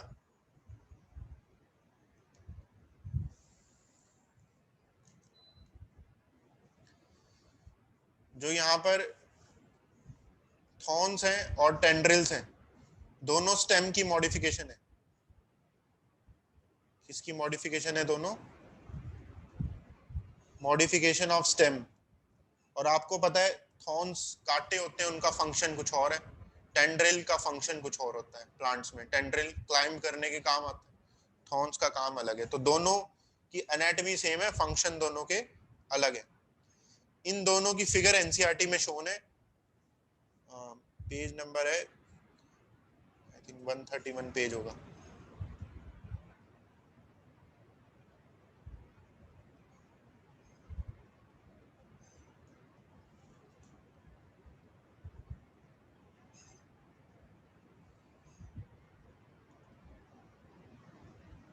जैसे ये है यहाँ पर पेज नंबर 131 पे बोगनवेलिया का थॉर्न दिखाया हुआ है और कुकुरबिटा के टेंडल्स दिखाए हुए हैं। ठीक है, ये दोनों होमोलोगस ऑर्गन है। और यहाँ पर मैन, चीता, वेल, बैट, इन सब के फॉरलिम्स को कंपेयर किया हुआ है और फॉरलिम्स के बोन्स लिखे हुए हैं जो अभी हमने पढ़े थे। वो सब क्या है? आपस में होमोलोगस है। नेक्स्ट,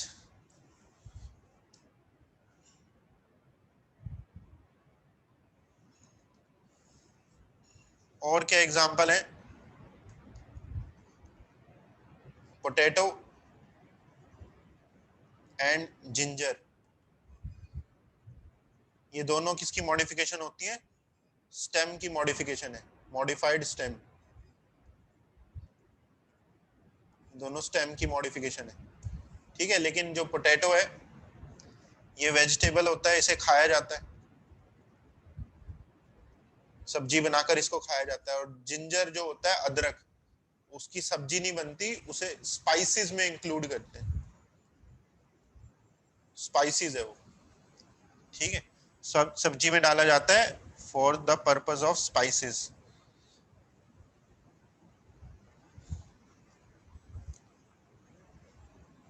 नेक्स्ट,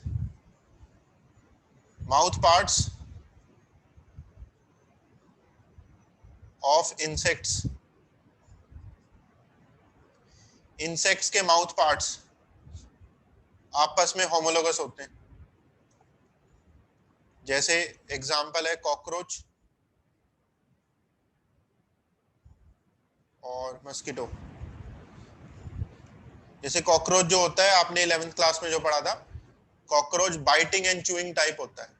वो फूड को बाइट करता है, क्रश करता है, चबाता है और निकल जाता है, biting and chewing type.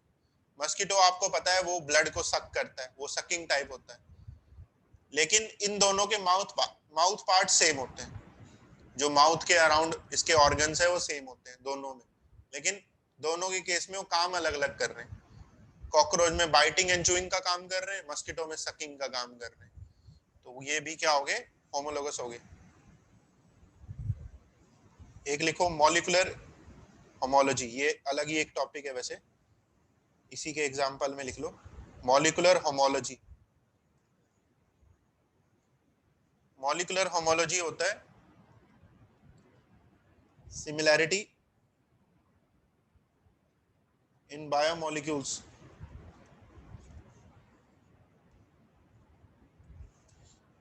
Of related animals. Related animals के जो बायोमोलिक्यूल्स हैं वो आपस में सिमिलर कई बार मिल जाते हैं। जैसे डीएनए एंड प्रोटीन सिमिलैरिटी।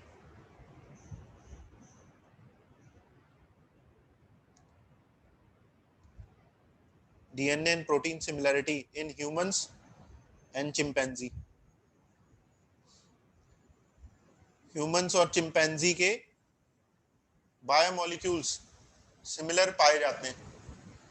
जैसे ह्यूमन का आप डीएनए कंपेयर करोगे चिंपैंजी के साथ तो वो काफी सिमिलर होता है।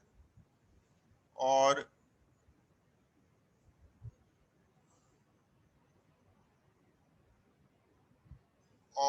चिंपैंजी और ह्यूमंस के प्रोटीन भी कई बार क्या होते हैं, सिमिलर होते हैं। सेम रैंक वाला कौन सा पॉइंट है? सेम रैंक का तो कोई पॉइंट ही नहीं था। तो ये हो गया कंप्लीट यहाँ पे होमोलोगस ऑर्गन्स।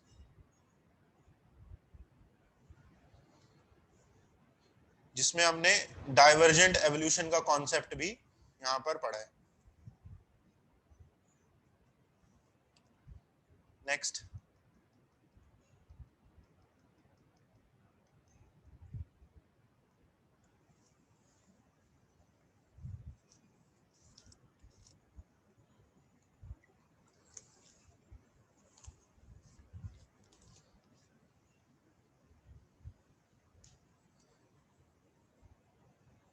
अगला है एनालॉगस ऑर्गन्स। जो सेकंड है एविडेंस में, analogous organs.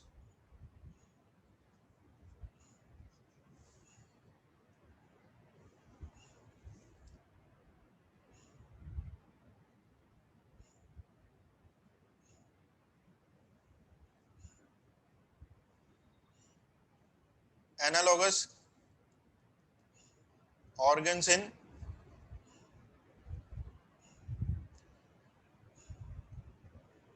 different organisms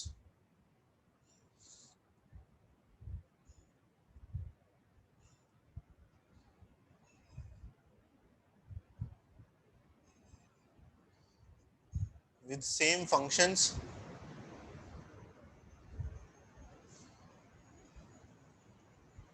but different anatomy। इसमें उल्टा हो गया,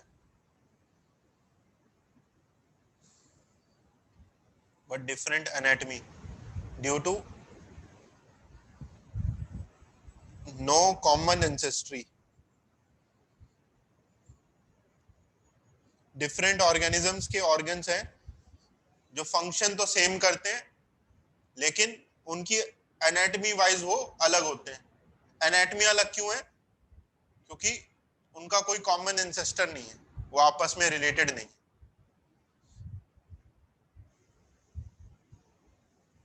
इसके examples,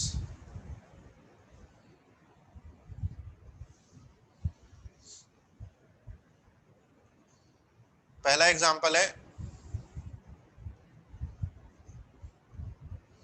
wings of butterfly and birds.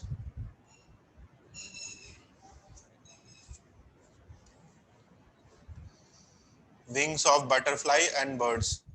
Wings का काम आपको पता है, बटरफ्लाई के जो विंग्स होते हैं वो काइटिनस होते हैं, काइटिन के बने होते हैं। और बर्ड्स के विंग्स जो होते हैं वो फेदर्ड होते हैं, फेदर्स के बने होते हैं। तो दोनों की एनाटॉमी अलग है। क्यों अलग है एनाटॉमी? एंसेस्ट्री नहीं है इनमें। बर्ड्स वर्टिब्रेट होता है, बटरफ्लाई इंसेक्ट है तो इनवर्टिब्रेट है, वो कॉमन एंसेस्ट्री है ही नहीं। काम लेकिन दोनों में सेम है विंग्स का। ठीक है, तो ये विंग्स इन दोनों के क्या हो गए? एनालोगस हो गए।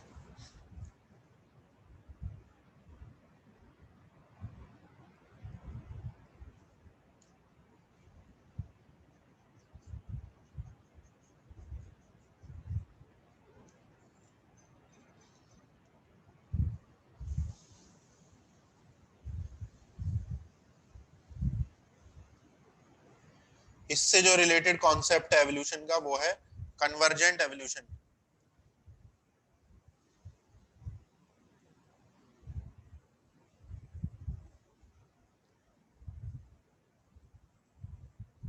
When different organisms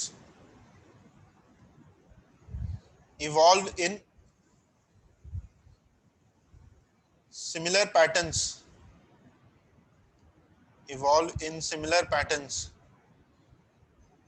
due to similarity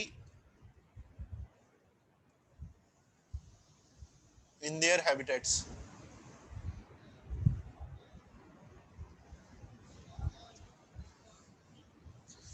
जब डिफरेंट ऑर्गन्स इवॉल्व होते हैं सिमिलर पैटर्न्स या सिमिलर स्ट्रक्चर्स में, जैसे बटरफ्लाई और बर्ड्स दोनों में विंग्स इवॉल्व हुए, तो दोनों में विंग्स की शेप एक जैसी दिख रही है, ठीक है, लेकिन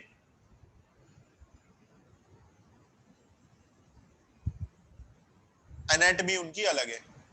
फंक्शन सेम था विंग्स का, एनाटॉमी अलग है। अब ऐसा क्यों हुआ कि उनके दोनों के पास विंग्स इवॉल्व हुए, जिस हैबिटेट में वो रह रहे थे वो सिमिलर थे। दोनों के हैबिटेट ऐसे थे जो डिमांड कर रहे थे फ्लाइंग फंक्शन को, तो जिस वजह से दोनों में विंग्स आ गए। हालांकि वो एनिमल्स दोनों में रिलेटेड, आपस में रिलेटेड नहीं है, स्टिल उनके पास सेम स्ट्रक्चर्स इवॉल्व हुए। तो जब डिफरेंट एनिमल्स सेम कैरेक्टर या पैटर्न में अपने ऑर्गन्स को शो करता है, तो वो अपने कैरेक्टर्स को कन्वर्ज कराता है। कन्वर्ज कराना मतलब एक कॉमन पॉइंट पर लेकर आना। अगर किसी एनिमल को फ्लाई करना है तो उसके पास विंग्स होने चाहिए, ये एक कॉमन कैरेक्टर हो गया। कन्वर्ज करेंगे वो इस कैरेक्टर की तरफ, एवोल्यूशन या इस फिनोमिनन को बोलते हैं convergent evolution.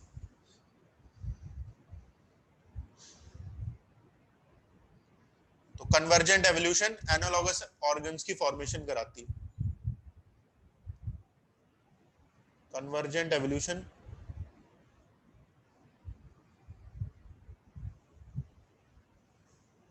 leads to analogous organ formation। Analogous organ की फॉर्मेशन वो कराती है कन्वर्जेंट एवोल्यूशन। तो डाइवर्जेंट का उल्टा हो गया एक तरह से। नेक्स्ट, इसके और एग्जांपल हैं। Eyes of octopus and mammals. दोनों के आईज का काम सेम होता है, देखने का काम होता है, विजन का काम है, लेकिन उनका स्ट्रक्चर अलग अलग होता है। डिफरेंट रेटिना स्ट्रक्चर, इन दोनों के रेटिना का स्ट्रक्चर अलग होता है।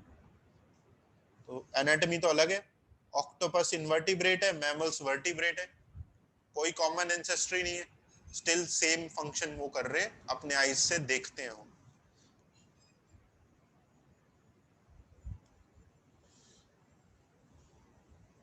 Next,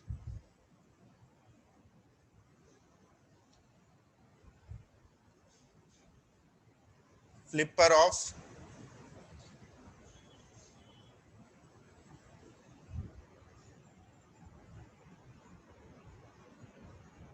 dolphin and flipper of penguin. दोनों के पास फ्लिपर होते हैं। Flipper of dolphin and flipper of penguin, दोनों के पास क्या प्रेजेंट होते हैं? फ्लिपर्स होते हैं। डॉल्फिन होता है मैमल, एक्वाटिक मैमल, पानी में रहता है। पेंगुइन एक्वाटिक बर्ड होता है, ये भी पानी में रहता है लेकिन ये बर्ड है। तो ये दोनों जो हैं फ्लिपर्स को कंटेन करते हैं, कॉमन स्ट्रक्चर इनके पास आया है, और ये फ्लिपर इन्हें अपने हैबिटेट की वजह से मिला है, ना कि अपने एंसेस्टर से। बर्ड और मैमल को अपने एंसेस्टर रेप्टाइल से क्या मिला था? वो पिछले केस में हमने पढ़ा, फोरलिम्स मिली थी। लेकिन इनके हैबिटेट अलग होने की वजह से, एक्वाटिक होने की वजह से, उनके वो फोरलिम्स आगे किसी और स्ट्रक्चर में कन्वर्ट हो गए। और वो कन्वर्ज करके कॉमन कैरेक्टर की तरफ स्विमिंग करनी थी दोनों को, तो दोनों के पास फ्लिपर इवॉल्व हो गए, तो ये फ्लिपर एनालोगस हुए। ये फ्लिपर फॉरलिम से बने हैं, मॉडिफिकेशन ऑफ फॉरलिम, ये फॉरलिम से बने हैं। और ये जो फ्लिपर हैं ये विंग से बने हैं, बर्ड्स के विंग से मॉडिफाई होकर बने, modification of wings.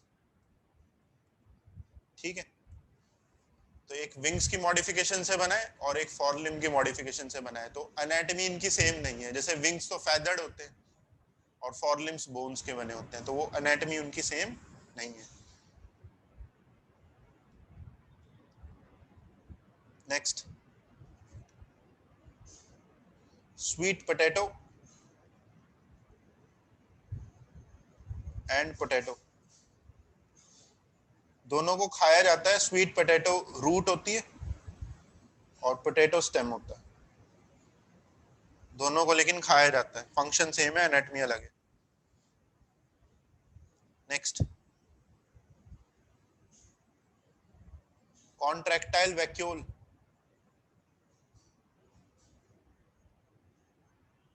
In amoeba and kidney of vertebrate.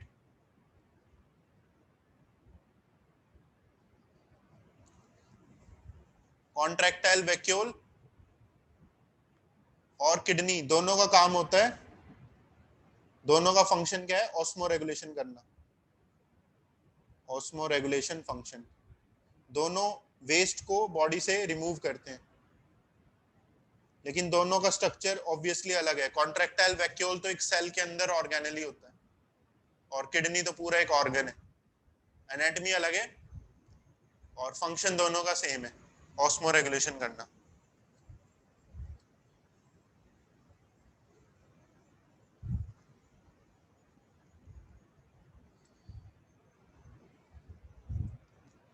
Pectoral fin of fish and forelimbs of horse, इन दोनों का काम होता है लोकोमोशन का, दोनों का सेम फंक्शन है लोकोमोशन। हॉर्स अपने फोरलिम से रन करता है और फिश अपने फिन से स्विम करती है, लेकिन एनाटॉमी अलग अलग है, फिश के फिन्स की और हॉर्स के फोरलिम्स की एनाटॉमी अलग अलग है। एक आखिरी और लिखो, chloragogen cells of Annelida and liver of vertebrate,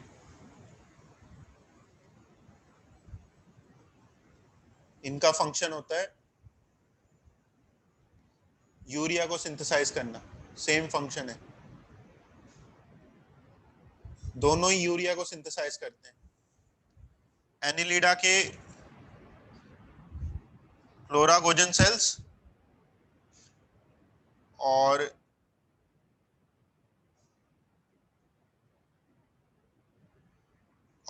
liver जो होता है वर्टिब्रेट्स में, वो यूरिया को सिंथेसाइज करता है, तो दोनों के जो फंक्शंस हैं वो सेम है, लेकिन दोनों का स्ट्रक्चर ऑब्वियसली अलग है, एक सेल है एक पूरा ऑर्गन है लिवर।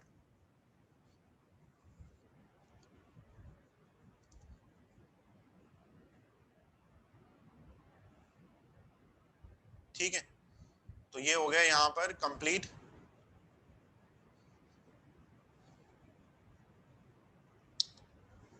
Analogous organs.